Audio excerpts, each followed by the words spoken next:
सोचें, अगर आपका जिस्म रोज़ाना वेस्ट बाहर ना निकाले तो क्या होगा। जी हाँ, यही है कॉन्स्टिपेशन। और ये एक ऐसा मसला है जो दुनिया की 1/3 आबादी को मुतासिर करता है। और दिलचस्प बात यह है कि इसका हल सिर्फ मेडिसिन में नहीं बल्कि चंद सादा और कुदरती चीज़ों में छुपा है। आज हम आपको 5 ऐसी साइंटिफिकली प्रूवन रेमेडीज़ बताएंगे जो ना सिर्फ कॉन्स्टिपेशन ख़त्म करती हैं बल्कि आपके डाइजेस्टिव सिस्टम को भी हेल्दी रखती हैं। कॉन्स्टिपेशन खत्म करने के लिए सबसे पहली रेमेडी है कीवी। न्यूजीलैंड और इटली में होने वाले क्लिनिकल स्टडीज़ ने यह साबित किया है कि रोज़ाना सिर्फ 2 कीवी खाने से स्टूल सॉफ्ट होता है और बाउल मूवमेंट्स आसान हो जाती हैं। कीवी में सोलुबल और इनसोलुबल फाइबर दोनों मौजूद हैं और ये एक ख़ास एंजाइम एक्टिनिडीन डाइजेशन को तेज़ करता है। ये ना सिर्फ कॉन्स्टिपेशन ख़त्म करता है बल्कि गट हेल्थ को भी बूस्ट करता है। दूसरी रेमेडी है फ्लैक्स सीड्स यानी अलसी के बीज। ये छोटे से बीज फाइबर और ओमेगा 3 फैटी एसिड से भरपूर हैं। क्लिनिकल ट्रायल्स बताते हैं कि रोज़ाना सिर्फ 1 टेबलस्पून फ्लैक्सीड पाउडर दही या पानी के साथ लेने से इंटेस्टाइनल मूवमेंट बेहतर होती है और कॉन्स्टिपेशन तेज़ी से कम होती है। इसे स्मूदी में डालें या पानी के साथ खा लें, ये हर शक्ल में इफ़ेक्टिव है।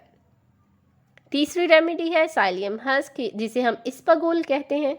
ये एक नेचुरल सोलुबल फाइबर है जो आंतों में पानी जज़ब करके जेल जैसा सब्सटेंस बना देता है। ये जेल स्टूल को सॉफ्ट करता है और इंटेस्टाइनल लाइनिंग को लुब्रिकेशन देता है ताकि स्टूल आसानी से पास हो सके।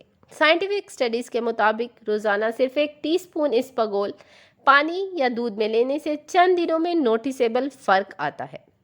कॉन्स्टिपेशन ख़त्म करने के लिए चौथी रेमेडी है प्रून्स यानी खुश्क आलू बुखारा। प्रून्स को दुनिया का सबसे बेहतर नेचुरल लैक्सेटिव कहा जाता है क्योंकि इसमें फाइबर और सॉर्बिटोल दोनों मौजूद हैं। सॉर्बिटोल इंटेस्टाइन में वाटर को एब्जॉर्ब करता है और स्टूल को सॉफ्ट करता है। रिसर्च ने साबित किया है कि रोज़ाना 5 से 6 प्रून्स खाने से कॉन्स्टिपेशन में वाज़ेह कमी आती है और गट हेल्थ बेहतर होती है। आप चाहें तो प्रून जूस भी इस्तेमाल कर सकते हैं। पांचवी और सबसे अहम रेमेडी है पानी। जी हाँ, हाइड्रेशन। फाइबर अपनी पूरी ताकत तब दिखाता है जब आप एडिक्वेट पानी पीते हैं। अगर अब फाइबर ज़्यादा है लेकिन पानी कम पिया गया हो तो कॉन्स्टिपेशन मज़ीद बढ़ सकती है। रिसर्च बताती है कि रोज़ाना कम से कम 1.5 से 2 लीटर पानी पीना बाउल मूवमेंट्स को रेगुलेट करता है और स्टूल को ड्राई होने से बचाता है। इसीलिए पानी को अपनी पहली प्रायोरिटी बनाएं। ये थी वो 5 कुदरती और साइंसी तौर पर साबितशुदा रेमेडीज़ जो कॉन्स्टिपेशन को हमेशा के लिए ख़त्म करने में मददगार हैं।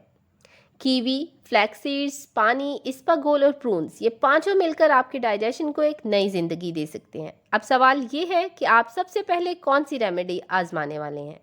कमेंट्स में ज़रूर बताएं ताकि दूसरों को भी फ़ायदा हो। अगर वीडियो पसंद आई हो तो शेयर करें और चैनल को सब्सक्राइब करना ना भूलें।